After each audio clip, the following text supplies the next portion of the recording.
পাকিস্তানের অনুরোধে যুক্তরাষ্ট্রের প্রেসিডেন্ট ডোনাল্ড ট্রাম্প ইরানের সঙ্গে যুদ্ধবিরতির মেয়াদ বাড়িয়েছেন। তবে ইরানি বন্দরগুলোতে অবরোধ অব্যাহত থাকবে। ট্রাম্প জানিয়েছেন, আলোচনা চলমান রয়েছে, তবে চুক্তি না হলে আবার হামলা শুরু হতে পারে। ইরান পাল্টা হুঁশিয়ারি দিয়েছে, সংঘাত বাড়লে মধ্যপ্রাচ্যের তেল শিল্প ক্ষতিগ্রস্ত হবে। বিস্তারিত জানাচ্ছেন তামান্না সাদিকা।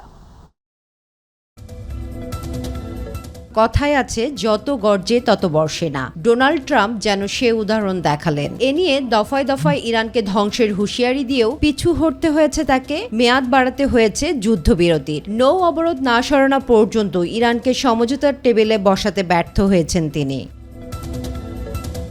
সামাজিক যোগাযোগ মাধ্যমে দেয়া এক বিবৃতিতে ট্রাম্প বলেন, ইরান সরকার বর্তমানে দুর্বল অবস্থায় রয়েছে। পাকিস্তানের ফিল্ড মার্শাল আসিম মুনির এবং প্রধানমন্ত্রী শেহবাজ শরীফের অনুরোধে ইরানের ওপর সামরিক হামলা সাময়িকভাবে স্থগিত রাখা হয়েছে। আলোচনা চলমান থাকায় যুদ্ধবিরতির সময়সীমা বাড়ানো হয়েছে বলে জানান তিনি।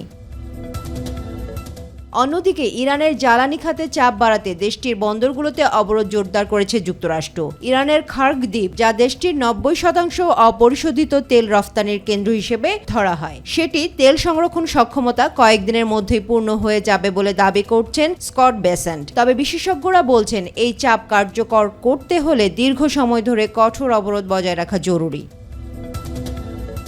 এদিকে তেহরানও পাল্টা হুঁশিয়ারি দিয়েছে, যুদ্ধ আবার শুরু হলে মধ্যপ্রাচ্যের উপসাগরীয় অঞ্চলের তেল শিল্প ধ্বংস হয়ে যেতে পারে বলে হুমকি দিয়েছেন ইসলামিক রেভলিউশনারি গার্ড কর্পসের অ্যারোস্পেস প্রধান জেনারেল মাজিদ মুসাফি। এমন যুদ্ধবিরতি যুদ্ধের চেয়েও কম কিছু নয় বলেও মন্তব্য করেন মুসাফি।